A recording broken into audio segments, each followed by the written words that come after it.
Welcome to everybody just coming in. I'm going to go ahead and share my screen to make sure that Teams is playing nice with us today. Can I get a thumbs up or a reaction? Perfect. Then that also means my sound is working. See how I double dip?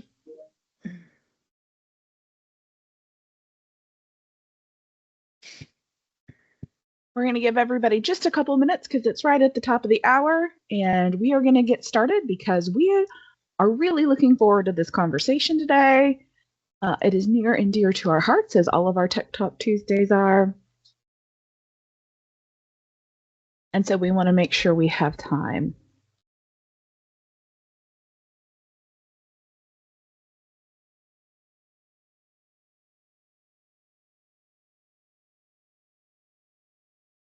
Okay.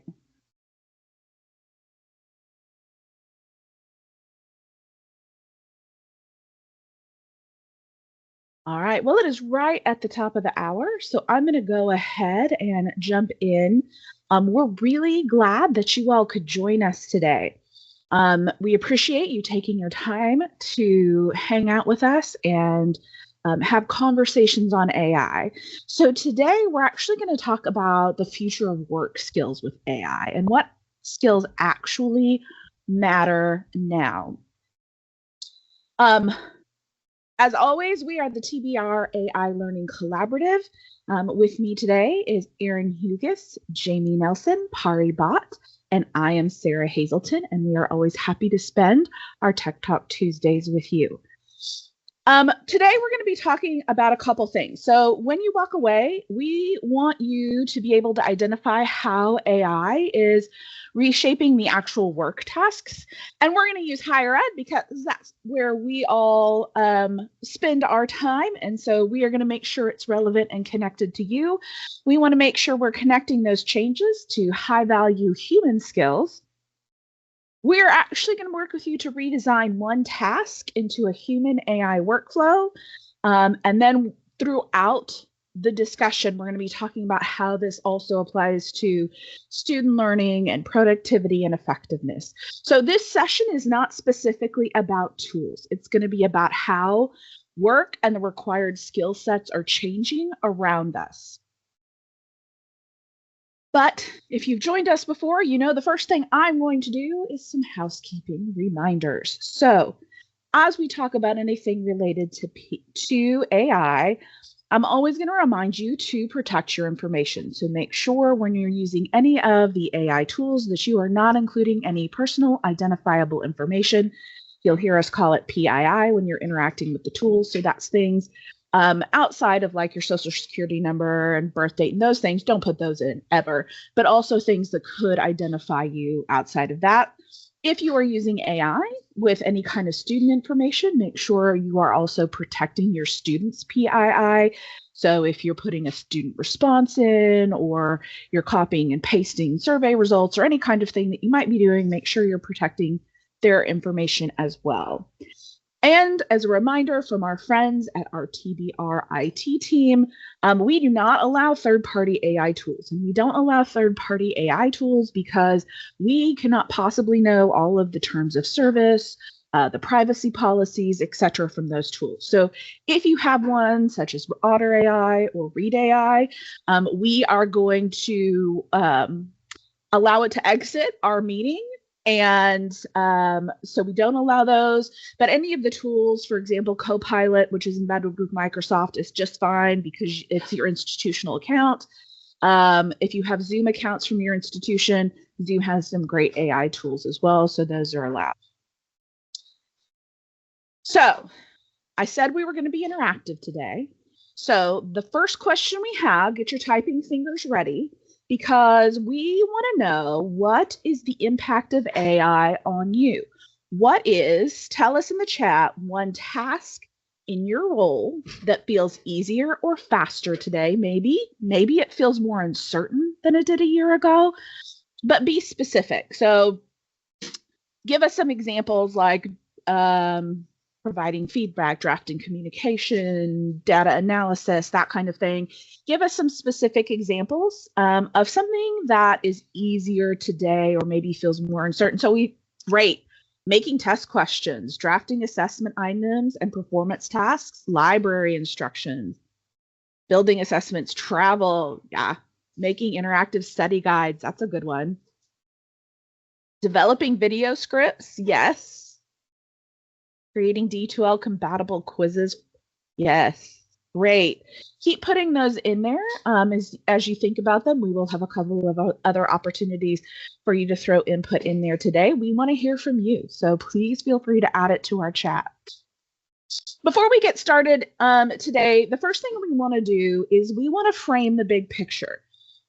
So let's talk briefly about what we're seeing in the big picture of the impact of AI. So we're starting to see this core shift.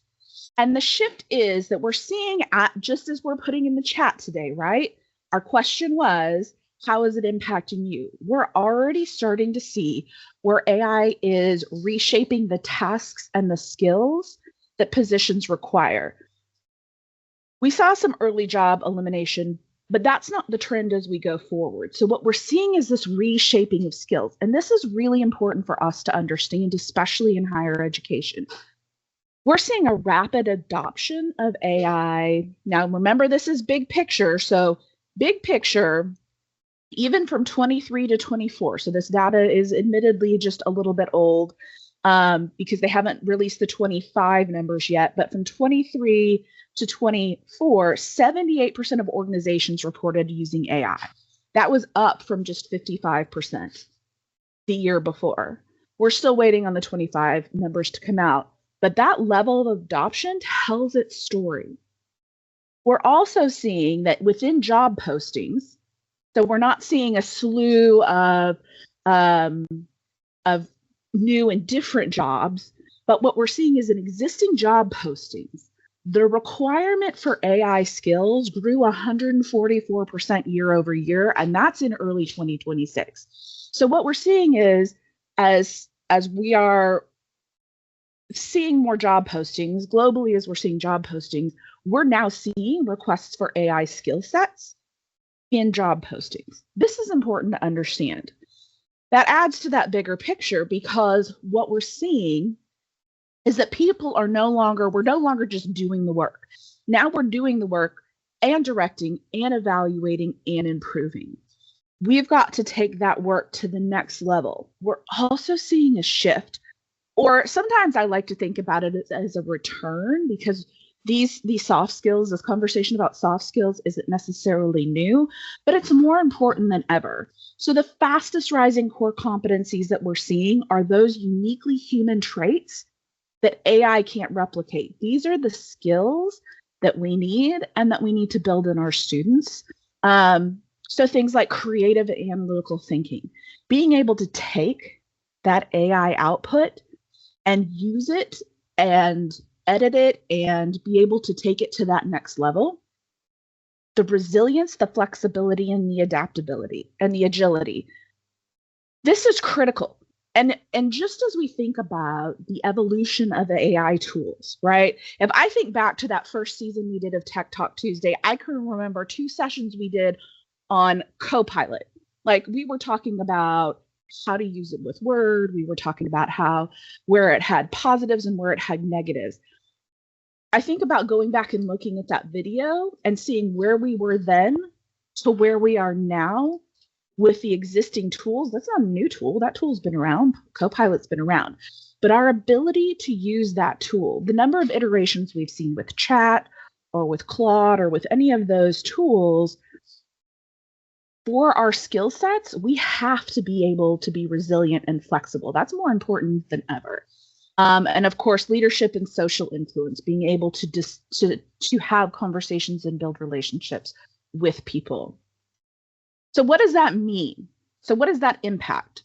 So some of the roles that will be most impacted by the shift are going to be our clerical, administrative, coding, any of those knowledge works. The World Economic Forum has done an analysis, and we are going to see a displacement of jobs. Some of the jobs that are that currently exist by 2030, they will have completely shifted. But there's going to be more new jobs created, and they're estimating a 78 million job increase by 2030. That means that when I look at that number, I think that this means that we have an opportunity to make sure we have the right skills in place, that we're developing the right skills for ourselves, for our learners, and for those around us. But what does that mean? What kind of jobs, what kind of skills are going to be in demand? We're going to need folks that can use AI responsibly.